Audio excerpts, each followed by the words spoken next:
Hello' guys, আমাৰ এতিয়া ইয়াত দুপৰীয়া খানা খাব হৈ গ'ল। এইফালে বাঢ়ি দিলে আমাৰ বাইদেৱে, এয়া আমাৰ ভিনদেউ, সৰু ভিনদেউ, ক কিবা এটা।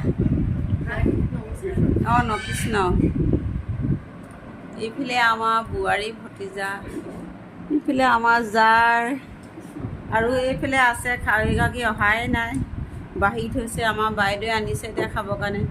ইমান ধুনীয়া খানা বনালে দেখিছে। এইফালে ঔটেঙা, দালি, এয়া কচু দিলে, আৰু এইফালে গাহৰি বনালে ধুনীয়াকৈ।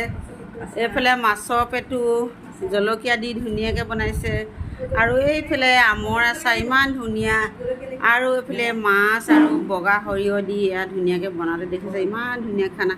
এতিয়া আৰু ইয়াত দুপৰীয়া সাঁজ সকলোৱে মিলিজুলি খাবলৈ লৈছোঁ দেই। এয়া গুৱাহাটী ঘৰত, আমাৰ এয়া সৰু বাইদেউ ঘৰত, এয়া সৰু বাইদেউ ভিনদেউ, সকলোৱে ধুনীয়াকৈ মিলিজুলি এসাঁজ খাওঁ আৰু যি হয় না। বহুত বছৰ মূৰত লগ পাইছোঁ আৰু ন ভিনদেউ। এই ভিনদেউ একদম আমাৰ লগত খাবলৈ ৰখিয়ে আছে আৰু ধুনীয়াকৈ। এতিয়া খাই বৈ লওঁ সকলোৱে, আৰু আপোনালোকে খালে নাই জনাব দেই। আমি এতিয়া খাবলৈ লৈছোঁ হা।